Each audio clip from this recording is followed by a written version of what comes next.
बिस्मिल्लाहिर्रहमानिर्रहीम। अस्सलाम वालेकुम। कैसे हैं बच्चों? ठीक है। सफ़ा नंबर 34 पे हम पढ़ रहे हैं कहानी गर्मी की छुट्टियां। अब्बू ने एक आदमी से पूछा, लियाकत बाजार कहाँ है? उस आदमी ने हंसकर मुस्कुराकर कहा, आप लियाकत बाजार में ही खड़े हैं। सब शर्मिंदगी से एक दूसरे को देखकर हंस दिए। शर्मिंदगी से शर्मसार होकर एक दूसरे को देखकर हंस दिए, मुस्कुरा दिए। अब्बू ने जियारत जाने के लिए गाड़ी वाले से बात की। उसने अगले दिन अगले रोज सुबह आने का वादा किया, अहद किया। अगले रोज सब जियारत के लिए रवाना हो गए। जी, जगह का नाम है जियारत और जियारत करने के लिए, देखने के लिए रवाना हो गए, चल पड़े। गर्मी बहुत थी, इसलिए जगह जगह गाड़ी रोककर झरनों से, आबशारों से मुंह हाथ धोए और पानी पिया। सारे रास्ते में राह में वो आलू बुखारे और सेब के बाग देखकर हैरान भी हुए, हैरत भी उन्हें हुई और खुश भी।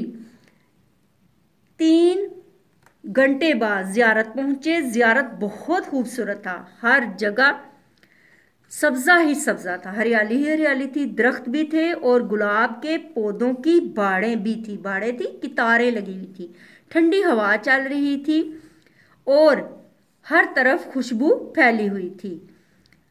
दोपहर हुई तो उन्होंने एक होटल में खाना खाया। खाने के दौरान ही आसमान पर काले बादल, स्याह बादल छा गए।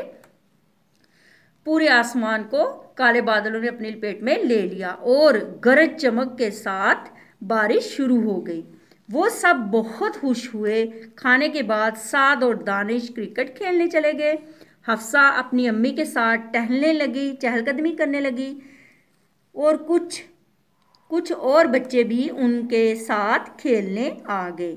वो लोग बलोची जुबान बोल रहे थे। उनकी जुबान उन्हें समझ नहीं आ रही थी, पता नहीं चल रही थी, मगर फिर भी उनसे दोस्ती हो गई।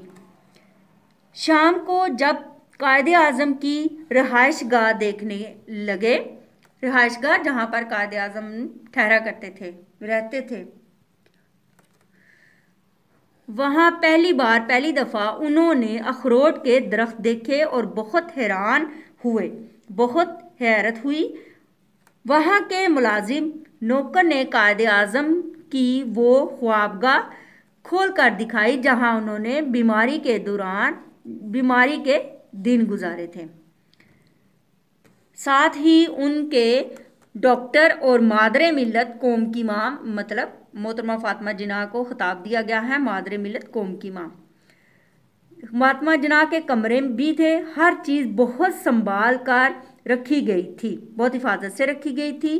फिर सब रेस्ट हाउस वापस आ गए, आराम करने वाली जगह पे वापस आ गए। रात को सब ने बिस्तर में बैठकर खुश्क मेवे खाए।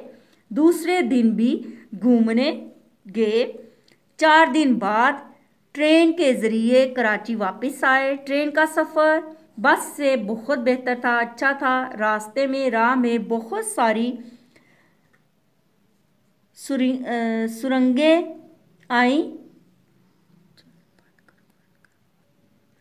सुरंगें आईं, यानी ज़मीन दो रास्ते आए जिन्हें वो गिनते रहे। कराची पहुंचकर उन्होंने सब घर वालों को सफ़र का हाल सुनाया और साथ ही चेरी और खुश्क मेवे भी दिए।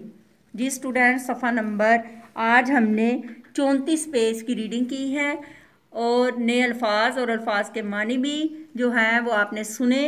इनको अच्छे तरीके से आपने याद करना है और अपनी होमवर्क की नोटबुक पे लिखना है। अल्लाह हाफिज़।